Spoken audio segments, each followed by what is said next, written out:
గౌరవ మంత్రి గారు చెప్పినట్టుగా గత ఏడాది 1485 కేసులు నమోదయ్యాయని చెప్పారు అధ్యక్ష. అంటే రోజుకి 4-5 జరుగుతున్నాయి అధ్యక్ష. ఈ రాష్ట్రంలో రోజుకి 4-5 మంది మీద అత్యాచారాలు అఘాయిత్యాలు జరుగుతున్నాయి అధ్యక్ష, మహిళల మీద. అలాగే 50-60 మంది వేధింపులకు గురవుతున్నారు అధ్యక్ష. అసలు ఈ ప్రభుత్వం వచ్చాక అధ్యక్ష మహిళల మీద అఘాయిత్యాలు, అత్యాచారాలు, నేరాలు విపరీతంగా పెరిగిపోయాయి అధ్యక్ష. ఇది పోలీసులు అధికారికంగా చెప్పిన లెక్కల ప్రకారం చూస్తే మహిళల భద్రత ఎంత ఘోరంగా ఉందో అర్థమవుతుంది అధ్యక్ష. ఈరోజు 16,288 మంది మహిళల్ని వేధించారు అధ్యక్ష. 10 జిల్లాల్లో మహిళల మీద నేరాలు విపరీతంగా పెరిగిపోయాయి అధ్యక్ష. సాక్షాత్తు గౌరవ సీఎం చంద్రబాబు నాయుడు గారు ఉన్న జిల్లాలోనే మహిళల మీద నేరాలు 10% పెరిగాయి అధ్యక్ష.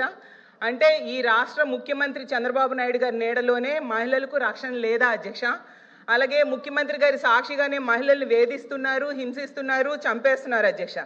అదే జిల్లాలో గౌరవ మంత్రి గారు అయిన లోకేష్ గారు కూడా ఉన్నారు అధ్యక్ష. అలాగే సాక్షాత్తు హోంమంత్రి గారు ఇన్ఛార్జిగా ఉన్న విజయనగరం జిల్లాలో కూడా మహిళల మీద నేరాలు పెరిగాయి అధ్యక్ష. అలాగే ఈ రాష్ట్రంలో గుంటూరు, సత్యసాయి, నెల్లూరు, విజయనగరం, కడప, అన్నమయ్య, పల్నాడు, పార్వతీపురం, మన్యం, తిరుపతి జిల్లాల్లో పెరుగుతున్నాయి అధ్యక్ష.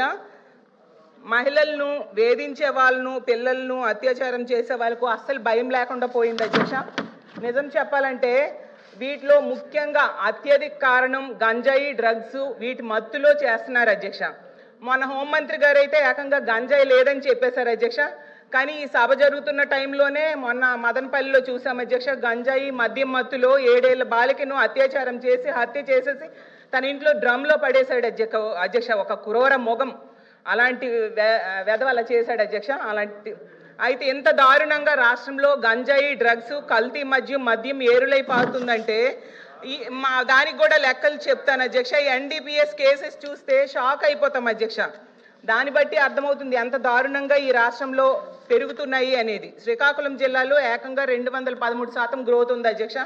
నెల్లూరులో 121% గ్రోత్, కోనసీమలో 72%, ఇలా తీసుకుంటే 15 జిల్లాల్లో, తిరుపతిలో 1.3% గ్రోత్ ఉంది అధ్యక్ష. పవిత్ర పుణ్యక్షేత్రమైన తిరుపతిలో కూడా డ్రగ్స్, గంజాయి, అక్రమ మద్యం గ్రోత్ సాధించిందంటే రాష్ట్రం ఎటువైపు వెళ్తుందో అర్థం కాని పరిస్థితిలో ఉన్నాం అధ్యక్ష. ఎవరైనా ఆపదలో ఉంటే పోలీస్ కాల్ సెంటర్కి ఫోన్ చేస్తారు అధ్యక్ష. కానీ పోలీస్ కాల్ సెంటర్ 112లో స్పందించే టైం 26 నిమిషాలు ఉందని అధ్యక్ష. అది నేను చెప్పడం కాదు అధ్యక్ష, సాక్షాత్తు అమిత్ షా గారే చెప్పడం జరిగింది అధ్యక్ష. మన గౌరవ ముఖ్యమంత్రి గారికి గౌరవ కేంద్ర హోంమంత్రి గారు లేఖ కూడా రాశారు అధ్యక్ష. అసలు ఈ పోలీసులకి ఎందుకింత ఆడపిల్లలంటే నిర్లక్ష్యం, ఎందుకింత వివక్ష, ఎందుకింత చిన్న చూపు అని అడుగుతున్నాను అధ్యక్ష. అలాగే తీసుకుంటే 112 ఎమర్జెన్సీ కాల్ సెంటర్ని కాల్ చేసి మహిళలు కానీ ఆడపిల్లలు కానీ కాపాడండి కాపాడండి అయ్యో బాబు ఆపదలో ఉన్నామంటే 26 నిమిషాల వరకు స్పందించట్లేదు అధ్యక్ష. అదే దేశ యావరేజ్ 18 నిమిషాలు మాత్రమే ఉంది అధ్యక్ష. దీనికి ఎగ్జాంపుల్స్ చూసుకుంటే అధ్యక్ష, అనంతపురంలో ఇంటర్మీడియట్ అమ్మాయి కనిపించకుండా పోయి 2 రోజులు అయిందని తల్లిదండ్రులు కంప్లైంట్ ఇస్తే అధ్యక్ష, క్వశ్చన్స్ కూడా అడుగుతాను, కంప్లైంట్ ఇస్తే అధ్యక్ష పోలీసులు స్పందించలేదు. అయితే పోలీసులు నిర్లక్ష్యంగా వ్యవహరించడం వల్ల అమ్మాయి చనిపోయింది అధ్యక్ష. అలాగే యలమంచిలి కాన్స్టిట్యున్సీలో రాంబెల్లిలో అధ్యక్ష ఒక అమ్మాయి ఏమో ఒకడు జైలు నుంచి బెయిల్ మీద వచ్చి వేధిస్తేనే అధ్యక్ష ఆమె కంప్లైంట్ ఇచ్చిన పోలీసులు పట్టించుకోకపోవడం వల్ల అధ్యక్ష ఆ అమ్మాయికి ఇంటికి వచ్చి పేక్ వచ్చి చంపేశాడు అధ్యక్ష. పక్క కాన్స్టిట్యున్సీ హోంమంత్రి గారు కనీసం కుటుంబానికి పరామర్శ చేయడానికి, ధైర్యం చెప్పడానికి వెళ్ళని పరిస్థితి మనం చూసాం అధ్యక్ష. అలాగే తీసుకుంటే అధ్యక్ష ఎంత దారుణంగా ఈ కూటమి ప్రభుత్వంలో ఎమ్మెల్యేలు వ్యవహరిస్తున్నారంటే అరవ శ్రీధర్ అనే వ్యక్తి ఎంత దారుణం అధ్యక్ష. మహిళను లోపరుచుకొని అబార్షన్స్ చేయించాడు, 5 సార్లు గర్భవతిని చేసి అబార్షన్ చేయించుకుంటే మోసం చేసి వదిలేశాడు అధ్యక్ష. ప్రభుత్వం ఏం చర్యలు తీసుకుంది అధ్యక్ష? సాక్షాత్తు సీఎం గారికి, డిప్యూటీ సీఎం గారికి, అలాగే ఎస్పీకి పోలీసులు కంప్లైంట్ ఇస్తే ఎవరు పట్టించుకోలేదు అధ్యక్ష. కానీ ఆవిడ మీడియా ముందుకు వచ్చి ఎన్హెచ్ఆర్సీ ఫిర్యాదు చేస్తే మేడం ప్లీజ్ ప్లీజ్ ప్లీజ్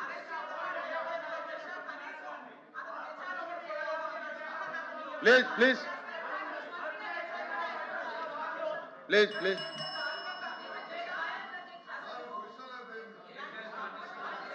అమ్మా కళ్యాణ్ గారు మీరు వినిపించుకోవాలి.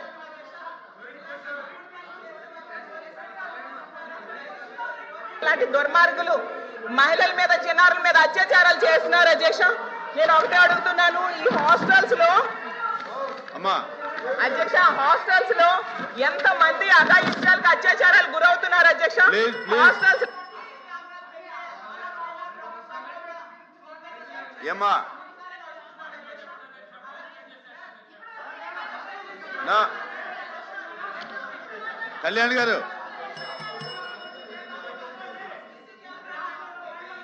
నా ఇప్పుడు మీకు అవకాశం వస్తే మీరు అడగదలుచుకున్నది తప్ప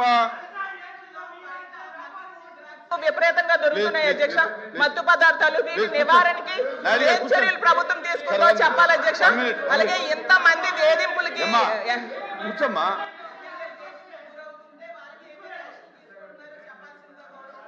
please please please please please please please please కూర్చో.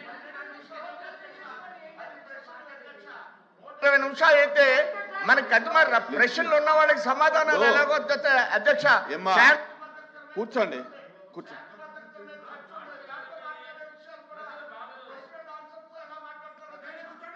ప్లీజ్ ఇప్పుడు అమ్మా ఇనమ్మా కూర్చోమ్మా కూర్చో.